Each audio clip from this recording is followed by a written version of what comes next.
it will continue infinite time. Which means you cannot really progress on the path with your mind. But when we do water kriya, when we do fire kriya, the balancing of water and fire will bring about fantastic clarity of thinking, and your mind will become subtle enough to understand the basic facts of life. You will see the beauty of spiritual sadhana. You will start understanding the path of Kriya Yoga, and you will be able to appreciate the whole thing, that how nice, how scientific it is, how physiological changes come, how the subtle body changes are coming. All that you will start understanding. But your attitudes play the major role. If you have love and gratitude, and if you do Kriya sincerely, in the rhythm that you have been taught, not completing as a matter of duty, not doing as a mechanical rut, but doing it with love and gratitude in a proper rhythm, that is going to help you to progress. Okay, that will be the second level. And the third level, the miraculous aspect of DNA activation, will happen after Karmakshalan and the higher Kriyas. You have to walk the path systematically. There is a lot more to learn. And Kriya does not work when taken as a technique. Mahavatar Babaji has said the Kriya should always be taken from Gurumukh. The person who is having the connections can initiate other people.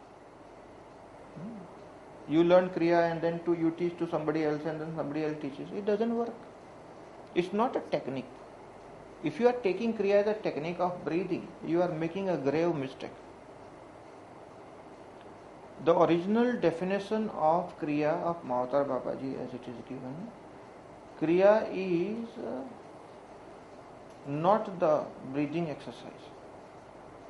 Kriya is the process of enlightenment. That is the definition. The word Kriya is used not for the breathing exercise in the original Kriya Yoga. The many people are doing this mistake, I understood. We should not do that mistake. Kriya is not breathing exercise. Even today, many people in our circle, they understand Kriya means breathing. No. Kriya means the process of enlightenment. Breathing is a small aspect of the whole process. Kriya Yoga is not about breathing. Kriya Yoga is all about enlightenment process. Breathing is necessary for cleansing. See, when you do breathing exercises,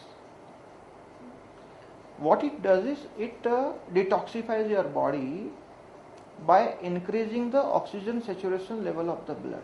That is what is called oxygenation process. All Kriyas do the same thing. That is the first necessary stage. If you are not detoxifying your body, how can you progress further?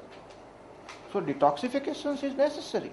That is what is done by the Swasan Kriya, the process of breathing. But that's not Kriya. Unfortunately, many people stop there. You feel little good. That feel good factor is definitely there. That is because the oxygen saturation level of the blood goes high.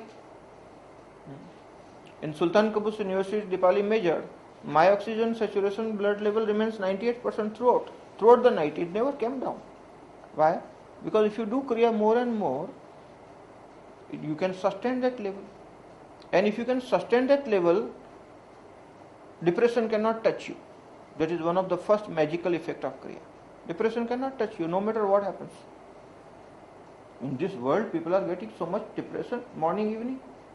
But if you maintain the oxygen saturation level, you will not feel depressed. That is the first magical thing that happens. And with oxygen saturation maintained, there are a lot of other advantages of the system. The system starts functioning in a more sensitive manner. Your alertness will go up, your reflexes will be better. Your clarity of mind will be much better. Your clarity of emotions will be much better. All that is possible with these higher levels of oxygen saturation of the blood. So, Kriya definitely helps you there. All those advantages are genuine. But still, if you stop there, it's not good. Kriya is not that. That is just the initial advantage of Kriya. Most of the people are too happy with that initial advantage only. But it's not Kriya. As defined by Mahavatar Babaji, Kriya is a process of enlightenment. So only the breathing exercise cannot lead you there. Breathing exercise plus the understanding of teachings, which is the process of enlightenment, that is what will lead you. So people who are only doing the breathing exercises and avoiding the teachings cannot progress on the path. The both have to go hand in hand. And the whole thing, the fundamentals is love and gratitude, which means your attitudes will play a vital role in the Kriya Yoga path. When this combination happens, only then the further progress on the path of enlightenment will happen. So these are the basic pointers. All Kriyavans must understand this aspect in a proper manner and follow it accordingly. For sure you will progress on the path.